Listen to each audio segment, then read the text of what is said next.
Hi all, ಎಲ್ಲರಿಗೂ ನಮಸ್ಕಾರ. ನಾನಿವತ್ತು ಗರಿ ಗರಿಯಾಗಿ ಸಾಫ್ಟಾಗಿ ಹೋಟೆಲಲ್ಲಿ ಮಾಡೋ ಥರನೇ ರಾಗಿ ದೋಸೆನ ಮನೆಯಲ್ಲಿ ಯಾವ ರೀತಿ ಮಾಡೋದು ಅಂತ ತೋರಿಸ್ಕೊಡ್ತಾ ಇದ್ದೀನಿ. ಇವಾಗ ಹೋಟೆಲಲ್ಲಾದರೆ ತುಂಬ ಎಣ್ಣೆ ಹಾಕಿ ಮಾಡಿಕೊಡ್ತಾರೆ. ಸೊ ನಾವು ಅದನ್ನು ಆರೋಗ್ಯವಾಗಿ ಹೆಲ್ದಿಯಾಗಿ ಮನೆಯಲ್ಲೇ ಮನೆ ಮಂದಿಗೆಲ್ಲ ಮಾಡಿ ಯಾವ ರೀತಿ ಕೊಡೋದು ಅಂತ ನಾನು ತೋರಿಸ್ಕೊಡ್ತಾ ಇದ್ದೀನಿ. ಮನೆಯಲ್ಲೇ ಚೆನ್ನಾಗಿ ಗರಿ ಗರಿಯಾಗಿ ಸಾಫ್ಟಾಗಿ ಹೋಟೆಲಲ್ಲಿ ಮಾಡೋ ಥರನೇ ಮನೆಯಲ್ಲೂ ರಾಗಿ ದೋಸೆನ ಮಾಡ್ಕೋಬೋದು. ಬನ್ನಿ ಹಾಗಾದರೆ ರಾಗಿ ದೋಸೆನ ಯಾವ ರೀತಿ ಮಾಡೋದು ಅಂತ ನೋಡ್ಕೊಂಡು ಬರೋಣ. ನಾನಿಲ್ಲಿ ಮೊದಲನೇದಾಗಿ ದೊಡ್ಡ ಕಪ್ ಆಗೋಷ್ಟು 2 ಕಪ್ ದೊಡ್ಡ ಕಪ್ಪಲ್ಲಿ 2 ಕಪ್ ಹಿಟ್ಟನ್ನು ನಾನು ತೊಗೊಳ್ತಾ ಇದ್ದೀನಿ. ನೋಡ್ತಾ ಇರ್ಬೋದು, ರಾಗಿ ಹಿಟ್ಟನ್ನು ತೊಗೊಂಡು ನಾನೀಗ ನಾಳೆ ರಾಗಿ ದೋಸೆ ಮಾಡಬೇಕು ಅಂದರೆ ಇವತ್ತಿನ ದಿನ ಹಿಂದಿನ ದಿನವೇ ರಾತ್ರಿ ಹೊತ್ತು ಹಿಟ್ಟನ್ನು ನೆನೆ ಹಾಕಬೇಕು. ಹಿಟ್ಟು ಮತ್ತು ಉದ್ದಿನ ಬೇಳೆನ ನೋಡ್ತಾ ಇರ್ಬೋದು. ಹಿಟ್ಟಿಗೆ ನಾವು 2 ಕಪ್ ಆಗೋಷ್ಟು ನೀರನ್ನೇ ಹಾಕಬೇಕು. ಇವಾಗ 2 ಕಪ್ ಅಷ್ಟು ಹಿಟ್ಟನ್ನು ತೊಗೊಂಡ್ರೆ 2 ಕಪ್ ಆಗೋಷ್ಟು ನೀರನ್ನು ಹಾಕಿಬಿಟ್ಟು ಚೆನ್ನಾಗಿ ಕಲಿಸ್ಬಿಟ್ಟು ನೆನೆ ಹಾಕಬೇಕು. ಅದಕ್ಕೆ ಉಪ್ಪು ಸೋಡಾ ಇದು ಯಾವುದನ್ನು ಮಿಕ್ಸ್ ಮಾಡೋಕ್ಕೆ ಹೋಗಬಾರ್ದು. ಹಾಗೇ ಬರೀ ಪ್ಲೇನ್ ಹಿಟ್ಟನ್ನೇ ನೀರು ಹಾಕಿಬಿಟ್ಟು ಮಿಕ್ಸ್ ಮಾಡಿ ಕಲಿಸ್ಬಿಟ್ಟು ಚೆನ್ನಾಗಿ ಎತ್ತಿಡ್ತಾಯಿದ್ದೀನಿ.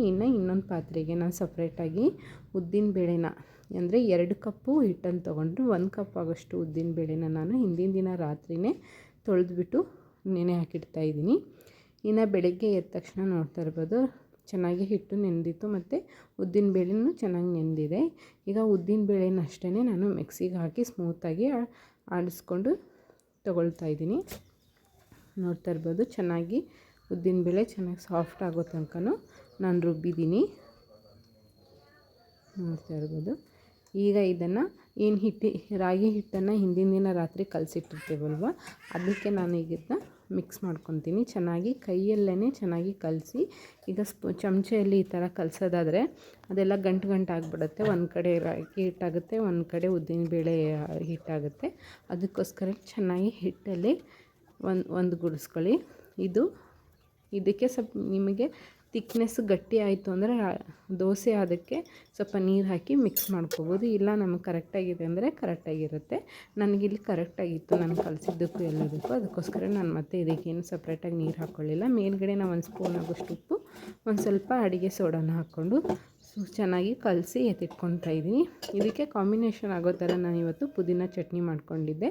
ಪುದೀನ ಚಟ್ನಿಗೆ ಮಾಮೂಲಿ ಕಾಯಿ, ಹುರಿಗಡಲೆ, ಜೀರಿಗೆ, ಶುಂಠಿ, ಆಮೇಲೆ ಹುಣಸೆಹಣ್ಣು ಮತ್ತು ಒಂದು ಪಾತ್ರೆಯಲ್ಲಿ ಬಾಣಲೆಯಲ್ಲಿ ಕೊತ್ತಂಬರಿ ಸೊಪ್ಪು, ಪುದೀನ ಸೊಪ್ಪು, ಹಸಿಮೆಣಸಿನ್ಕಾಯಿನ ಹುರ್ಕೊಂಡು ಇಟ್ಕೊಂಡಿದ್ದೆ. ಆಮೇಲೆ ಸ್ವಲ್ಪ ಬೆಳ್ಳುಳ್ಳಿನ ಹಾಕ್ಕೊಂಡು ಒಂಚೂರು ನೀರು ಹಾಕ್ಕೊಂಡು ರುಚಿಗೆ ತಕ್ಕಷ್ಟು ಉಪ್ಪನ್ನು ಹಾಕ್ಕೊಂಡು ಚೆನ್ನಾಗಿ ರುಬ್ಬಿ ಇಟ್ಕೊತಾ ಇದ್ದೀನಿ. ಇದಕ್ಕೆ ಬೇಕಂದರೆ ಒಗ್ಗರಣೆನೂ ಕೊಡ್ಬೋದು, ಇಲ್ಲಾಂದರೆ ಹಾಗೇನೂ ತಿನ್ಬೋದು. ನಾನಿಲ್ಲಿ ಒಂದು ಸ್ವಲ್ಪ ಒಗ್ಗರಣೆ ಕೊಡ್ತಾಯಿದ್ದೀನಿ. ಕರ್ಬೇವಿನ ಸೊಪ್ಪು, ಜೀರಿಗೆ, ಸಾಸಿವೆ, ಇಂಗನ್ನು ಹಾಕ್ಬಿಟ್ಟು ಒಗ್ಗರಣೆ ಮಾಡಿಕೊಂಡೆ. ಅಷ್ಟೇ ಸಿಂಪಲ್ಲಾಗಿ ಒಗ್ಗರಣೆ ಮಾಡ್ಕೊಂಡಿದ್ದೆ. ಇನ್ನೇನು ಪುದೀನ ಚಟ್ನಿನ ಆಯಿತು. ಈಗ ದೋಸೆಗೆ ಹೆಂಚು ಕಾದಿದೆ. ಹೆಂಚಿಗೆ ಸ್ವಲ್ಪ ನೀರನ್ನ ಚಿಮುಕಿಸಿ ಚೆನ್ನಾಗಿ ಹೆಂಚು ಕಾಯಿಸ್ಬೇಕು. ನಾನಿಲ್ಲಿ ಒಬ್ಬೊಬ್ಬರ ತವ ಒಂದೊಂದು ಥರ ಇರುತ್ತೆ. ಒಬ್ಬರ ತವಕ್ಕೆ ಎಣ್ಣೆ ಹಚ್ಬಿಟ್ಟು ಮಾಡ್ತಾರೆ, ಒಬ್ಬರ ತವಕ್ಕೆ ಎಣ್ಣೆ ಹಚ್ಚೋದಿಲ್ಲ. ನಾನು ಎಣ್ಣೆ ಹಚ್ಚೋದಿಲ್ಲ. ಸೊ ಹಿಂಗೇ ಹಾಕ್ತಾಯಿದ್ದೀನಿ ಪ್ಲೇನಾಗಿ.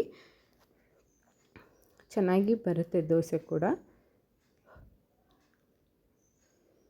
ನಾನು ಮೇಲ್ಗಡೆ ಒಂಚೂರು ತುಪ್ಪ ಹಾಕ್ತೀನಿ. ಈಗ ಒಂದು ಸ್ವಲ್ಪ ಬೆಂದಾದಮೇಲೆ ಒಂಚೂರು ತುಪ್ಪ ಅಥವಾ ಎಣ್ಣೆ, ನಿಮ್ಗೆ ಯಾವುದು ಇಷ್ಟ ಆಗುತ್ತೋ ಅದು. ಒಬ್ಬೊಬ್ಬರಿ ತುಪ್ಪ ಇಷ್ಟ ಆಗೋದಿಲ್ಲ ಅಂದರೆ ಎಣ್ಣೆ ಹಾಕ್ಕೋಬೋದು, ಇಲ್ಲ ಬೆಣ್ಣೆನೂ ಯೂಸ್ ಮಾಡ್ಬೋದು, ಬೆಣ್ಣೆನೂ ಹಾಕ್ಕೋಬೋದು.